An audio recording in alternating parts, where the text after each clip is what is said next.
Hello, good morning, good afternoon, wherever you're located. My name is Jess Iandiorio, and I'm the Chief Marketing Officer at Simulate. Thank you so much for giving us your time today. We're excited to have this hot topic discussion. And I'm going to go through a really quick overview of what we're going to talk about today. First, we'll tackle introductions for our great speakers. Then Brian is going to set the stage for the topic. We'll go in deep on the topic you all came for, which is AEO, GEO, what's real versus rhetoric. And then we'll close with some recommendations. Quick housekeeping, if you have questions, feel free to put them in the chat in LinkedIn. I'll be monitoring that, and if we have time at the end, we will pick those up. So to get started, I just want to introduce who you are going to learn from today. First, we have the moderator. His name's Brian Walker. He was a Forrester analyst many moons ago, responsible for e-commerce and multi-channel strategy. He has had many roles running strategy for Hybris, Amplience, and Bloomreach. And most recently, he's the co-founder and principal analyst of Strategem. Did I say that right, Brian? Unmute. Yeah. Strategem. That's all right. Strategem, my bad. And also has created this very cool concept called Cocktails in Commerce. You can sign up on their Substack. We'll share that resource at the end. But there he combines a hybrid storytelling of a cocktail with something commerce related. It's really fun. So that is Brian. And from our side on Simulate, we have John Andrews, our co-founder and CEO, and Vivek Farias, our CTO. Both have extremely deep background in retail and e-commerce. Starting with Vivek, he is a researcher by trade. He is a professor at MIT Sloan. He is an expert in reinforcement learning. And he was also formerly the CTO and co-founder of Select, an AI supply chain technology sold to Nike. And now, back together with John, he is the CTO of Simulate. And on John's side, I first met John at Endeca, which some people attending the webinar might remember. And he was running product and marketing, and he moved on to run product at Oracle for Oracle Commerce.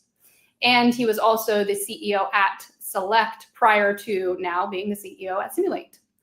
And that is it for the introductions today. Thank you again for your time. And I am going to turn it back to Brian to get us started with a little bit of context setting.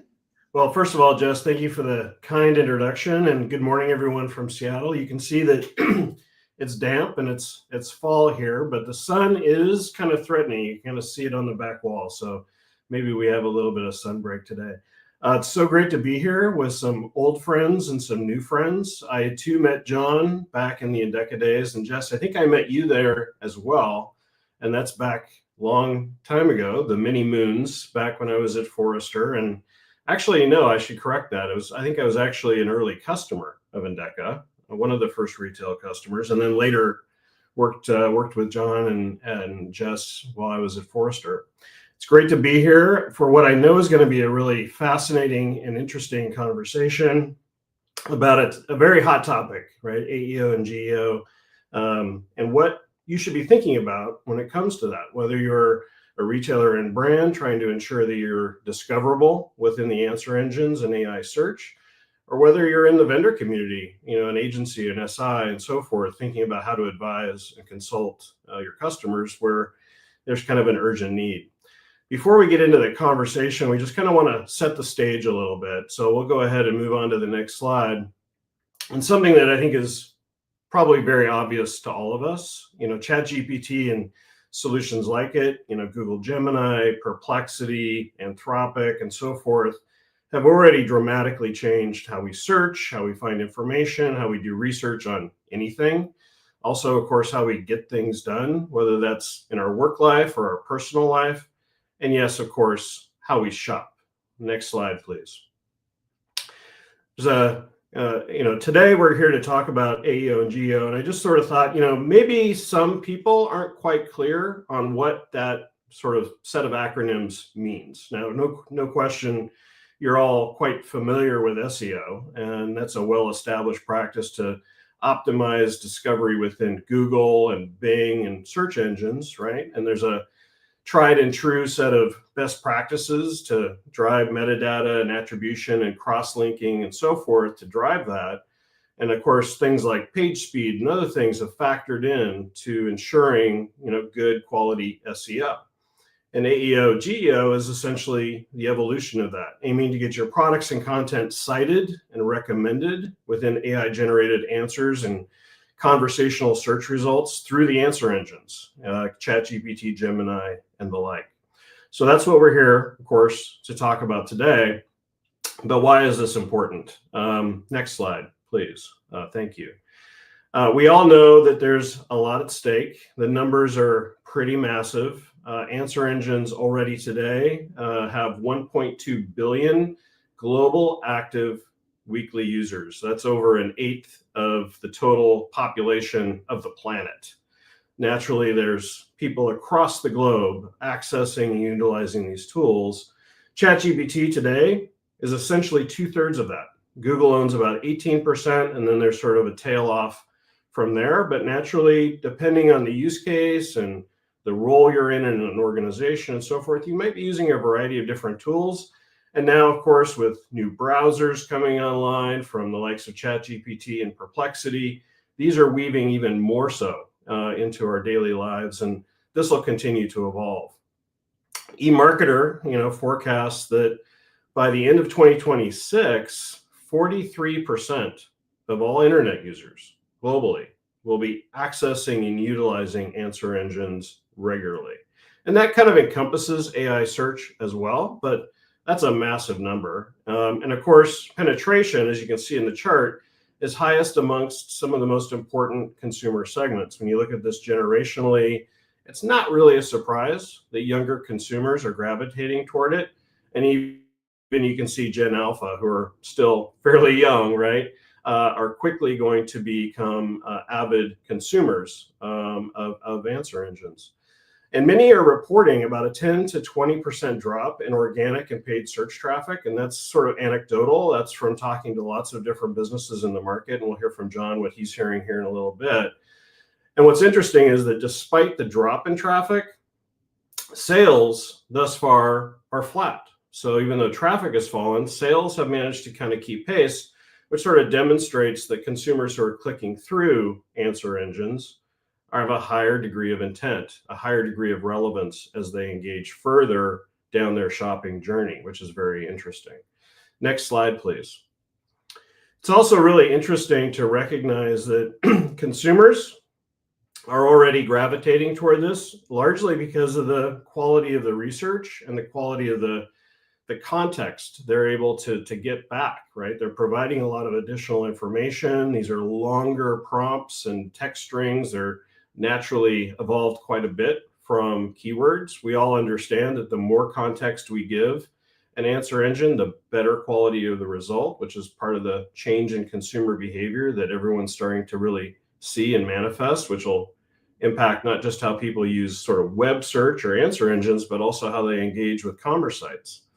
And naturally, seeking deals, finding unique products, getting ideas for gifts represent like a high degree of quality use cases that consumers recognize answer engines can help them with. And I think as we enter the holiday shopping season, in its core here very soon, we're going to see many consumers gravitating toward answer engines to ideate on gifting. And that'll be very interesting to see how that drives adoption further. The chart on the left-hand side, frankly, is a little bit confusing. You kind of just need to recognize that the kind of net of it, if you parse it, is that people trust answer engines more so than either paid search or organic search results that they're accustomed to.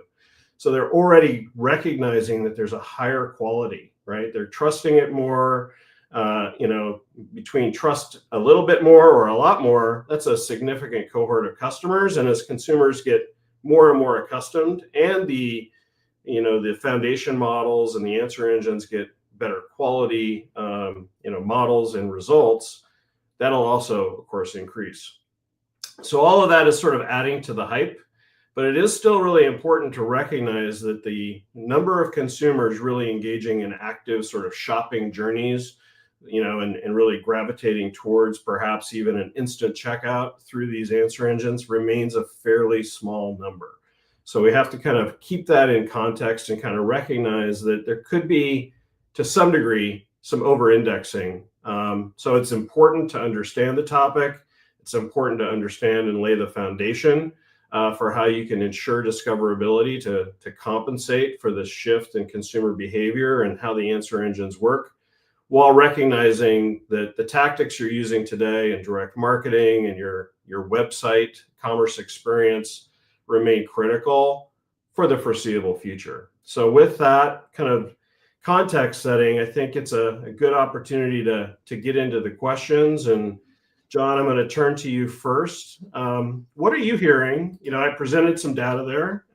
Interested in what you're hearing as you engage with customers in the market. You talk to different brands and retailers. What are they sharing with you? What have you discovered? What do you think this shift means for them? Yeah.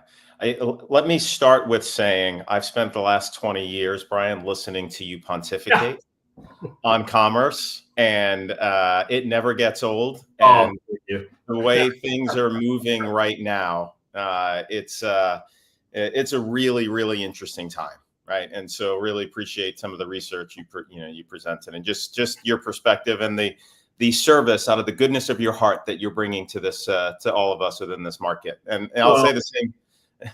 I was going to say it's a very fun time to be an industry analyst, because everything's kind of back up in the air, so to speak, after perhaps a decade and a half of somewhat commoditization, and you could even say kind of normalization. Now we're in a time of tremendous change. Yeah, and I'll say the same for Vivek. I learned something every time I hear him speak, and I get to hear Vivek speak a lot. So let me give you my perspective initially, just in terms of what we're hearing from our customers, right? Because I think one of the fun things we have right now is, while it is an exciting time, we're talking daily to multiple retail and brand executives, right? B2B, distribution, manufacturing, right? Across the board, everybody thinking about commerce.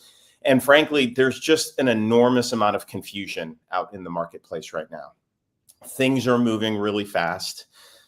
We have spent, you put it really well, right? There's been a fairly long runway of commoditization within the marketplace, as well as, frankly, just continually tuning and optimizing on some known infrastructure and tools. There have been a few bursts of yes, mobile was a burst, social, how are we going to deal with all that? But overall, it's been pretty straightforward. Things have been completely thrown up in the air, right, over the last couple of years. And with that is the confusion. And I think that is the biggest thing we're hearing. It's less about here's what we're doing and here's what's working. It's more questions, right? And folks asking hey, what should we be thinking about? What are you seeing within the market? And really people just coming together and sharing a lot of ideas. People do not want to get left behind, right? Everybody we're talking to has a responsibility for their brand and need to be cutting edge. And they just want to make sure that they're not the ones who are, sitting on the sidelines or, didn't create that ChatGPT app, to integrate in with OpenAI and their infrastructure. And if that, maybe that tends to, or turns out to be the big thing. On the positive side, I actually think the one thing people are seeing, as particularly from an AEO and GEO perspective, is they're seeing some free referrals. They're seeing some increase in traffic coming from these engines that they're not necessarily paying for right now, right? That are coming in and trying to figure out, how long that will last and how they can capture as much of that as possible, which we'll get into as we kind of get deeper into the discussions here. What are you thinking in terms of sort of categories and verticals within sort of the commerce landscape? Is there some parts of the market where people are leaning in harder and faster versus other areas where they may be taking a more cautious or kind of wait and see approach? Yeah, that's a really good question. I think,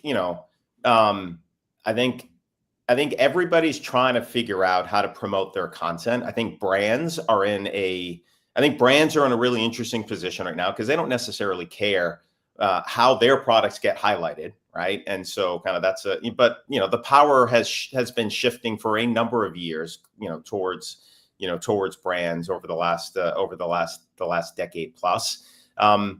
I'm not sure I've seen anything like we have a customer we're working with in the grocery space who is leaning in super hard here. We have a customer in a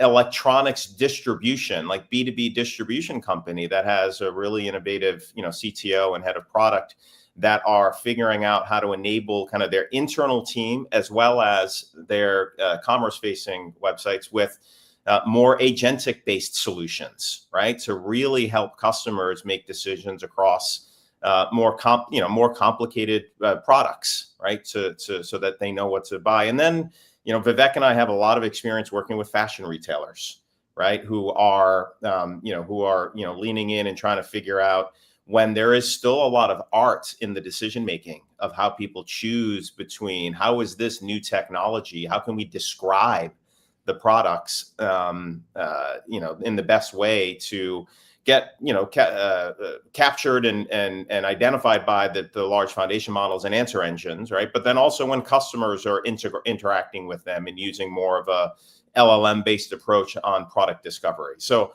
I think it kind of varies, not necessarily by, at least from my perspective, on the sub vertical, but rather the teams and how much they have the desire to kind of lean in and put some money behind this right now.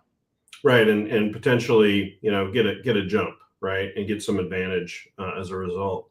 Vivek, I want to kind of turn to you with a big question. I'd love to get your help kind of unpacking what's different about, answer engines and AI search from traditional search, leveraging machine learning and reinforcement learning kind of in the past, and now Gen AI and answer engines and LLMs, and perhaps more specifically, how brands and retailers need to think about interacting with them. Yeah, so there's a lot to that question, right? But maybe sort of take a step back to actually a slide you showed a little while ago, right? At the start, you were talking about, this explosion in use of answer engines, and also this like really interesting phenomenon of, traffic. Search traffic, like traditional organic search traffic dying out, but sales staying flat. So two very interesting points. That first point, like that explosive growth in the use of answer engines. What is driving that explosive growth, right? Like, so as you sort of think about it, one piece is sort of obvious, right? Like you can do all these things you couldn't do before. So maybe I need help rewriting an email or something like that, and many more sophisticated things. But what is sort of is starting to happen, I think increasingly so, I'm sure you experience this in your, everybody here experiences this in their daily lives, is these engines are really good at solving research problems for us, right? So, or solving problems, period, right? So my middle daughter fences, and it turns out she wasn't wearing good sneakers. Right, for fencing. And like I talked to some folks and they were like, yeah, it's kind of like a little bit of a mess, right? Now, normally what would I have done, right? I'd have gone and, I don't know, I'd have Googled this, I'd have read a bunch of stuff and so on and so forth, right? And converged on sneakers. And like, listen, I already spent enough time like being a bus driver, right? Like getting her from place to place. I had like no interest in like learning about fencing sneakers. So as an alternative, I go to ChatGPT and I say, look, I have like a 9-year-old daughter, right? She fences, she's pretty decent. And like, I don't even know what she needs in a pair of sneakers. Go tell me what I need to buy her, right? And like what I got back was incredible, right? Like I got back like something that was very thoughtful in terms of fencing, and saying, hey, look, we analyzed all this stuff. It turns out that you need something very similar to court shoes. You need all this lateral support, blah, blah, blah, blah, blah. But then on the other hand, right, and this is important, your daughter is 9. Her shoe size is probably going to change like every 6 months. So you probably don't want to spend $250 on a pair of sneakers. And so when I look at all these things for you, here's 3 pairs of sneakers, right? And I love that. And a lot of people love that, right? Now, if I sort of reflect on that very visceral kind of process, what does that actually mean to the people like shilling the sneakers, right? So if you're selling the sneakers on the other side, and right, like you are able to be honest about like, look, here are court shoes. These court shoes work, well, they're court shoes, so they work as court shoes, But here's a bunch of other use cases where they're fantastic, right? And you're telling the truth, right? This is perfect for you, right? And so in particular, search frictions, which are typically bad for commerce, get resolved. So this is the good part of AEO and GEO. These engines are really, really good at eliminating search frictions. And if you have a quote unquote right to win, right? So, in this particular context, there's a few different sneaker brands. Just because of my own affiliations, I don't want to necessarily name them, right? There's a few different sneaker brands that have the right to, like, genuinely have the right to win, like, Francesca's business over here, right? As long as they're talking about this and talking about it honestly, they're going to be found, and that's great, right? Where it starts getting a little bit murky now is sort of, now contrasting this meta thing with what's happened with SEO, right? So you sort of think about SEO. SEO is about the right to win and then some, right? There's all this gamification, and the gamification ultimately exists because this isn't merely so much about search. It's also about solving this complicated like matching problem, right? Driven by, you bid for keywords and this and that. And there are experts here, I'm sure, in the crowd that know this better than I do, right? But you sort of think about it, those economics tend to distort search, right? By definition, right? As soon as you throw in this economics layer, that tends to distort search. Adam, for now, right, the most heavily used answer engines, this is ChatGPT and Anthropic, right? Claude. And Gemini, obviously, right? But if I put aside Gemini, ChatGPT and Anthropic, they don't have complex, they have no advertising effectively. Now, maybe they do have advertising moving forward. It's not been ruled out one way or the other, right? And it's sort of unclear what that does to my experience, right? Searching for that pair of sneakers for my daughter. Do I trust this anymore? And so on and so forth.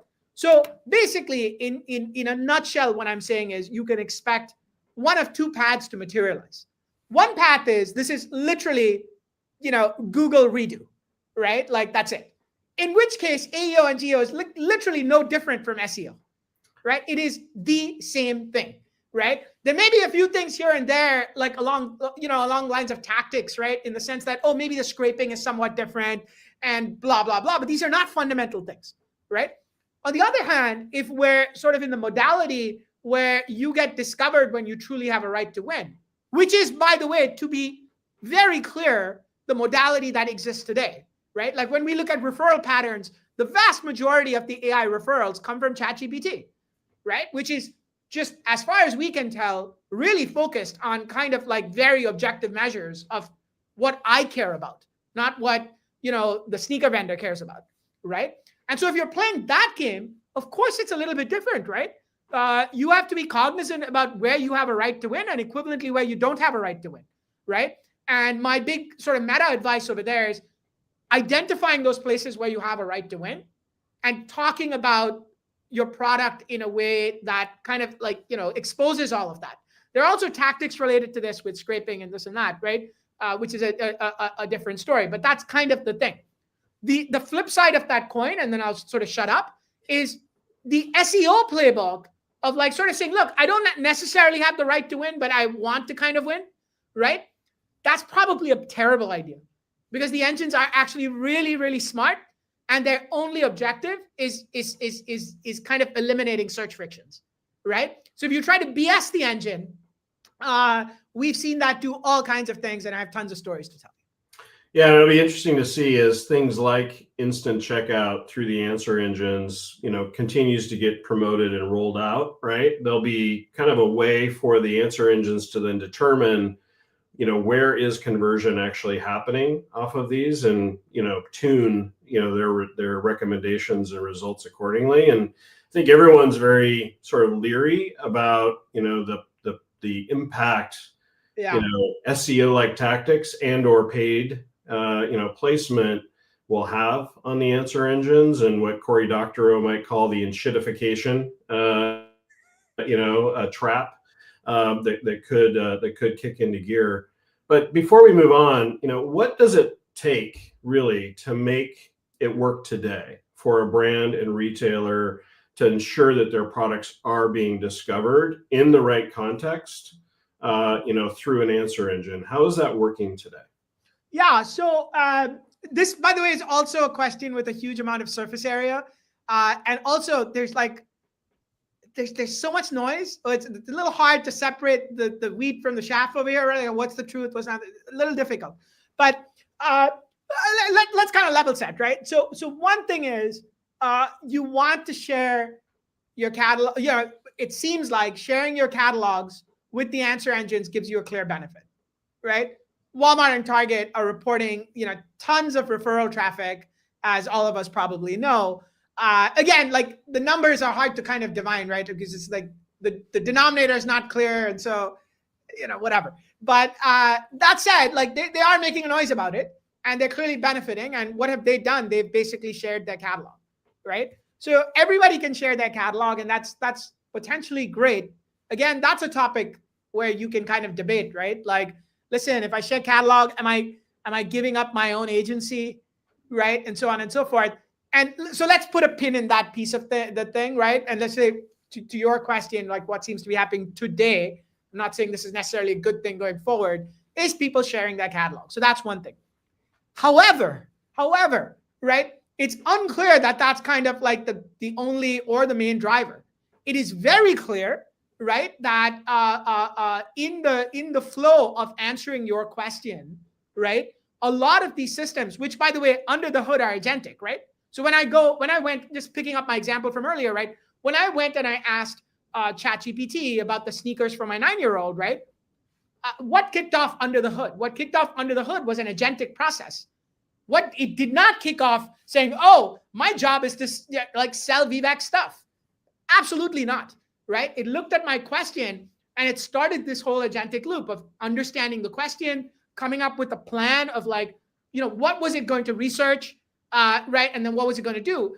And my guess, I don't have we don't have exactly what, but a reasonably educated guess is what happened is it came up with a plan. Step one in the plan was do research. Okay, so it went out and it did research on, what is the right thing for sneakers for like blah, blah, blah, right? Okay, so that's like point number one, right?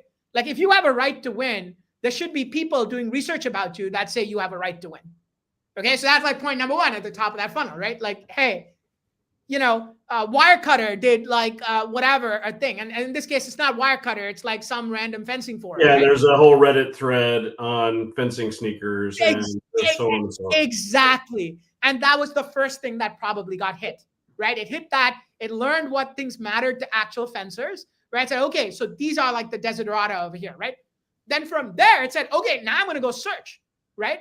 But notice what I said earlier, right? Like it could have showed me, like it turns out like when price is not like a factor, it is a factor for me. But if it's not a factor, right? Like you can spend like $300, right? On like something a kid's going to wear for like 8 months, which is insanity. And I don't like that. And ChatGPT didn't even try to push me on that, right? It, without me asking, it was like, hey, wait a second. She's going to like grow out of this. Probably something it learned on those forums, right? So I'm going to create all of these like conditions and I'm going to go out and find this. Now, when it found it, how did it find it, right? It could have looked at like internal shopping catalogs that it had gotten from folks, but I guarantee you that like a big chunk of it actually came from just good old scraping, right? So if I'm a retailer or a brand and I look at my website and I look at my traffic, right, I'll bet you my bottom dollar you've seen like a huge, huge boost in agentic traffic, right? And so it was scraped. So now that raises the second thing, which is, okay, great, like you need to have that right to win and you're not going to like manufacture it, although it doesn't hurt that independent researchers talk about you. That's obviously important for the dynamic I just talked about. The second thing is you're going to be scraped, right? And now this creates like a very interesting dilemma. Okay, if you're going to be scraped, right, the traditional view of being scraped is, hey, this could be like a competitive liability, right? So if I'm running, and let me explain, if I'm running a bot, I don't want like all this information about me to be evident to the bot, right? And so oftentimes if a bot sees a page, it sees a ton of JavaScript and it gets no content. Now imagine that bot's from OpenAI and it landed on your page and all it saw was JavaScript. Well, you're at a disadvantage right off the bat, right? So as we structure those pages, I think there's a lot of thought that needs to go into what content we make available there, right? And I think this is important because there's not an easy answer. The old kind of competitive concerns remain, right? There are other reasons you may not want to be scraped, but from the perspective of the answer engine, right, being quote unquote scrapeable and having the right content kind of available becomes important, so that now it's able to sort of say, look, right, like, I know what's needed for these like fencing sneakers. I hit this this Nike page or this ASICS page, whatever it is, and I learned that like, yeah, this is a great match, or this is not such a great match, and so forth. It's fascinating, and I think it's a very dynamic space, and it's probably going to change quite a bit over the next 12 to 18 months and further. John, I want to kind of turn to you. AEO, GEO, seems to me like the feeds and how people are kind of approaching it today is kind of a standalone fix, to kind of apply a Band-Aid, so to speak, to this question and to this issue. But as we've established today, that still represents a fairly small amount of traffic and sales. And I'm kind of interested in kind of zooming out a little bit and how the tactics, to drive better engagement through the answer engines might actually end up applying to other channels, your direct channels, your marketing channels, and how brands and retailers should be thinking about that. Because I sort of see that, look, there's an opportunity here to drive an overall improvement for both the human experience and the agentic experience, so to speak. And I'm curious, what you think about that, how that ends up intersecting with things like on-site, search and discovery and personalization and so on.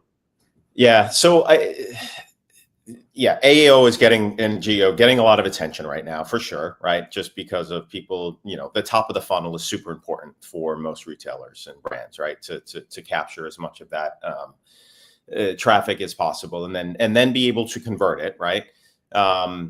I do think it is just one piece of the broader changes that are going on within the market right now, right? That Vivek, and you described in terms of agentic commerce, right? And living in a world with massive large language models, right? These foundation models that have spent a lot of time, money, and energy, like sucking up the entire internet to be able to provide the type of experience for Francesca's fencing shoes. I love that. That's our example that we're gonna stay with here.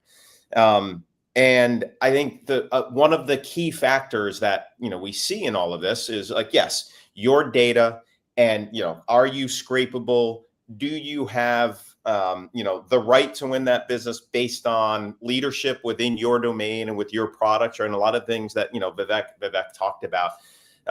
I think it's the other piece of all this is there's just a new way of interacting, right? That is different from a couple of years ago, right? Historically, and this goes back to our Endeca days, there was browse and navigation, right? I can browse through a fixed structure on your website to look at, shoes, fencing accessories, whatever I want to get there. Probably wouldn't even have been there, right? Yeah, right. Exactly. It was probably not a facet that was, something within the hierarchy.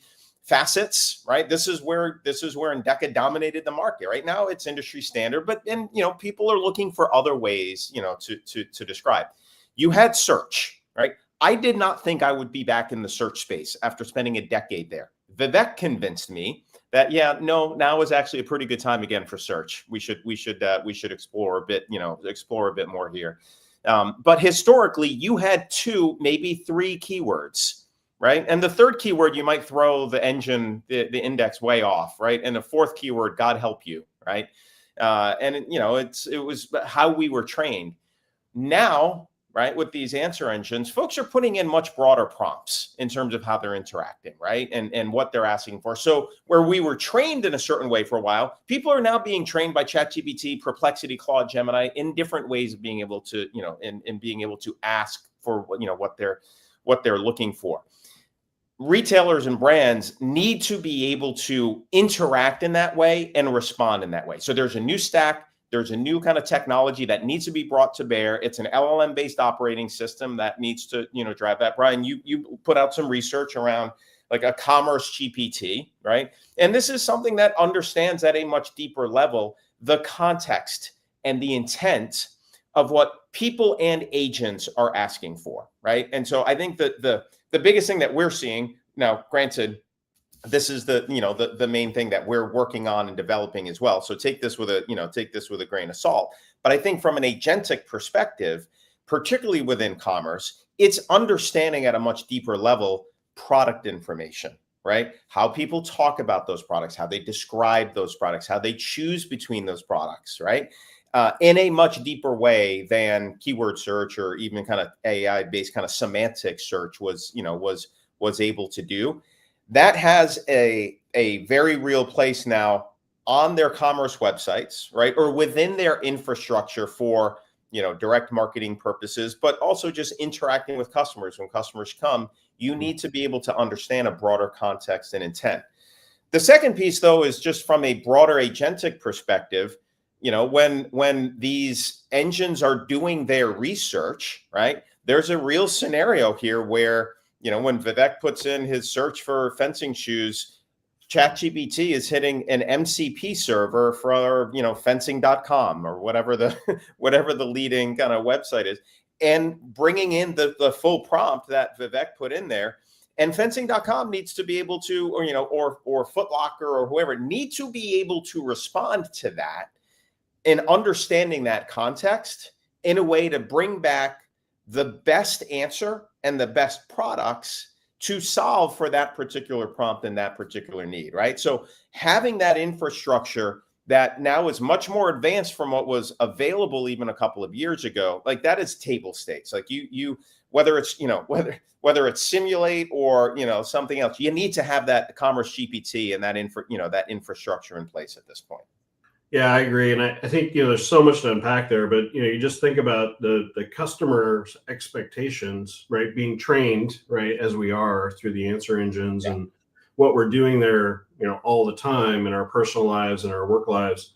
Now I'm going to expect it's not just a product that returns, right, from a prompt. It's a lot of additional context and understanding, similar to what you got back when you search for Francesca's, fencing shoes through ChatGPT. So when I'm on a retailer or brand's website, I want that same type of content authority and understanding, and, sort of authenticity, in a way, or that's grounded on that. And most of that's going to reside from outside, right? That particular commerce domain. They may have spent a lot of money kind of collecting, a brand point of view, a lifestyle point of view, product information. And of course, now we're trying to expand the attribution dramatically around, product catalogs and so forth, which is all very good.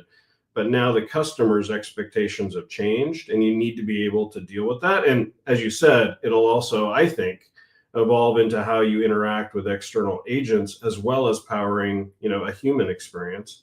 And as we click through an answer engine or an AI companion, perhaps in the future, I'm going to also want my context to kind of continue with me, right? And so that can't just be the result of a feed, right? It has to be much richer than that. And maybe, Vivek, that kind of leads me to to another question for you, which is, where do you think this evolves to? And so I'm asking you to kind of speculate here a little bit, because I think, it's obviously a very dynamic space, but you're, perhaps the most qualified, in the market to really kind of address this from the sort of a commerce technology perspective, which is, how do you think interacting with the answer engines via something like MCP or A2A will evolve, going forward? So we're not just shipping off a product feed, right? We're building some infrastructure and capability to engage, again, more around context and intent. Yeah, so as you point out, this is clearly prognostication. And so, as I prognosticate, it's useful to, I think it's almost more useful to like lay out my hypotheses and then say, hey, if you believe these hypotheses, you got to believe, the prognostication. And so my hypothesis is actually really simple, right? My hypothesis is, what makes an answer engine sticky is that it gives you good answers. Okay? Like it solves your problem for you. No bullshit, no extra, crap that you have to kind of unwind in your head, right? It's just solving a problem for you. Just like you can just trust it, right? I can guarantee you that, all of the answer engines have probably run A/B tests where they've tried to pepper their content with, all sorts of like little product suggestions. And I can guarantee you what direction those A/B tests went, okay? And how people actually responded, right? Like people are used to Google, like giving you something and unwinding that in their head. That's not the native experience for an answer engine. And so as soon as you kind of throw this stuff in, I don't think consumers at the end of the day really like it, right? They want their answers. And so my hypothesis is that right, answer engines recognize this, and they will want to, yes, everybody wants to make money, but they will recognize that they actually need to be in the business of providing answers, right? Like unbiased answers that solve problems, right? How do they pay for this? Who knows? Okay, subscriptions, hopefully, right? Because and also, by the way, just as an aside, right? Like, a subscription. It might be take rate as well. Let's be honest. Yeah, who knows? Exactly, it could be that too, right? But by the way, just to point out, like subscriptions are not crazy, right? Like $20, $240 a year from an individual. That's roughly what we're spending on Google. Effectively, if I think of Google's ad dollars and divide it by Google's active users, right? Roughly kind of works out the same economics. Okay, so it's not totally insane, right? Okay, so if we believe that answer engines are going to be in the business of providing good, unbiased answers, right? Can we imagine that they're going to have the right answer for everything, right? To an extent, they can go a lot of the way through, right? Like, so sticking with my fencing stuff, right? They can come up with a very good sense of like, hey, here are the needs in the sneaker. Okay, it needs good lateral support, right? It's like a kid. It needs to be kind of like spongy because of like, it's like explosive motion in fencing, right? And I don't want to pay like a ton of money, non-marking, blah, blah, blah. So now I take those requirements, right? Well, I think it's a little too much to expect that in steady state, I've kind of merchandised sneakers and I can like instantaneously like tell you, here's the match, here's the sneaker, blah, blah, blah, right? As merchandisers, as retailers, you know that there's work that kind of goes into this, into understanding all of this, right? And so I think, I'm hoping, right, that like basically the natural sort of division of labor over here would be the answer engines coming up with requirements and then authorities on topics, right? People that have a right to win, okay? A small handful of people that have a right to win, right? Coming back with the answers to those requirements. So basically, I now go to Foot Locker, or I now go to Nike, or I go to Dick's, or whoever it is, and I talk to their MCP server, the way John put it, and I say, hey, Foot Locker, I want sneakers that do A, B, C, D, E, F, and G. Okay? What do you have? Right? Like, and they have that's their shot, right? And they got to kind of take that shot and get like, and make it happen. In milliseconds, yeah. In milliseconds, okay? I think that's the future we have to go towards, because otherwise, what is the alternative? The alternative is this one monolithic company doing all of retail. Just does not sit well with me. It feels off for like so many reasons that I don't even want to kind of like, like bother with it, right? And so, okay, if that is kind of what we then believe, right? What do we need to back out from there? You already mentioned you need to understand your catalog, right? If you don't understand your catalog, that's kind of crazy. And by the way, this is so easy to do now, right? Like understanding a catalog and like feature enrichment and this and that. This used to be this big deal, like maybe 2 years ago, 3 years ago. It's a triviality today. This is not something hard to do. I think what is harder to do is making that, and this is self-serving of me to say because this is literally the problem I'm working on, right? I think what is hard to do is solving that matching problem, or the search 2.0 or 3.0 or whatever it is, or whatever we want to call it, right? That makes that end match happen. So the net of it, right, is that's kind of where I see the overall architecture. The answer engines come up with requirements. Their job is coming up with an honest answer to you, the end user. And in order to do that in the long term, they are going to have to rely on brands and retailers to sort of say, listen, if that's what you're looking for, this is kind of the right thing, right? And we've done the research, blah, blah, blah, blah, blah. That's the only thing that lets this scale, right? And lets the answer engine scale as companies, right, effectively. And what this means then for the retailers and the brands is effectively good search, right? Like it's as simple as that. If your search sucks today, how are you going to answer those questions? Or a commerce GPT, but we'll get to that in a minute. Looking at the clock, I was worried that we were going to not be able to use up the whole hour, but we're actually kind of, probably could have used 2 hours for this, very enlightening discussion. So we're going to move on to essentially my last question. It's a tough one. It's for both of you. Okay. I'm going to start with you, John. You get to name one thing that retailers and brands should do now or start. One thing they should not do, right? Don't do. And one thing they should wait and see. And then Vivek, it'll be your turn. John, you're first. It's a great. You're right. It is a hard question, right? And I feel like as I'm turning it over in my head, I want to answer it, and kind of in all of them in a similar way.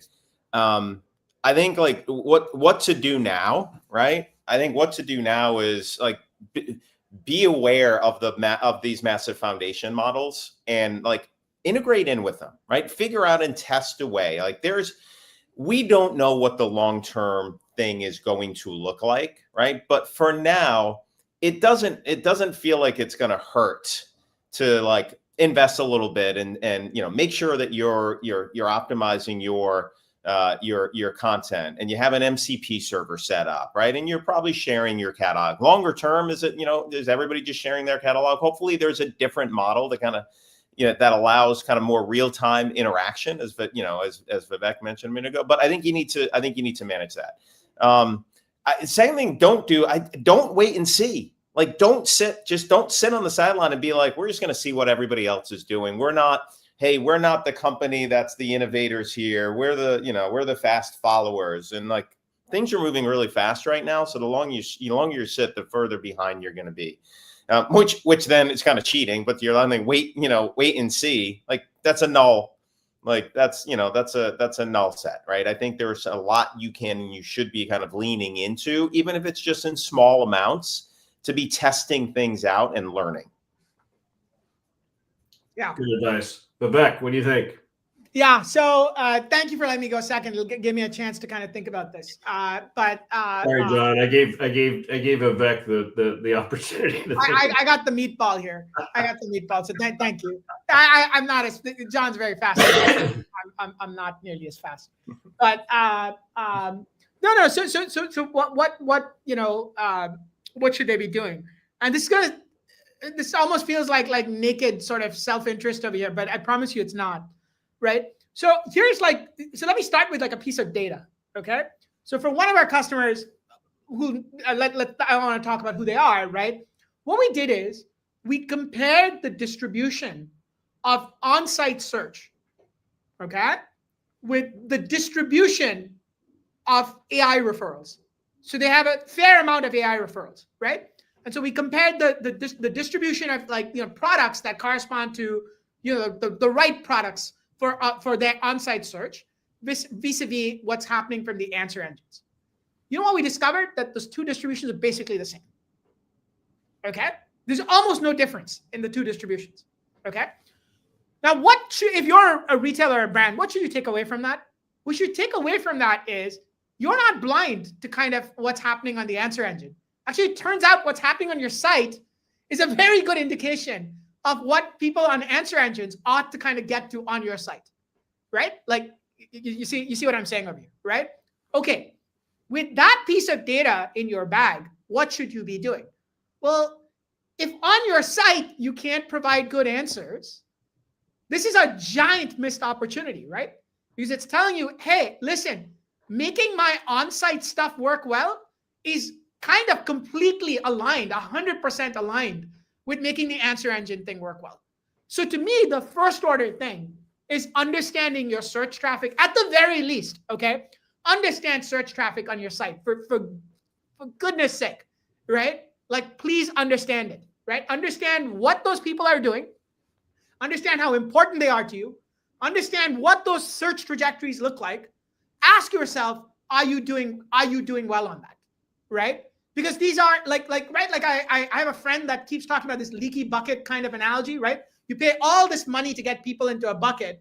If the bucket's leaky, that's kind of dumb, right? And so to me, bad search on a site is like the leaky bucket, right? And it's completely aligned with what's happening on an answer engine. So for goodness sake, fix that, right? Like, so super important. Like, I'll get off my soapbox. Now, what should they not be doing? Okay. So I'm going to take a slightly different tack from, I think John's very optimistic here, right? I tend to be a little bit of a cynic. And although, I mean, I don't know. I'm not sure. Anyways, one of the things I see these days is, right, like a lot of our customers, right, like they're getting a ton of pressure from their CEOs, right, their CMOs, whatever, right, saying, hey, there's this generative AI thing happening. Like, what are our generative AI investments? And these folks are like sitting there and they're like, fuck, like, what are our generative AI investments, right? And you know what? Every time, like, there's somebody like that, there's somebody on the other side waiting to take their money, right? And I see a ton of companies, right, like very slickly packaged, effectively selling like dashboards, right, like, and things like that. I think as a buyer, you need to be sitting there and asking just a really simple question, okay? Which is, if I do this, how am I going to kind of mark value to what I'm doing over here? And how am I going to measure it? It doesn't have to be, by the way, that measurement is via an A/B test or like whatever. It's okay if the measurement is more qualitative.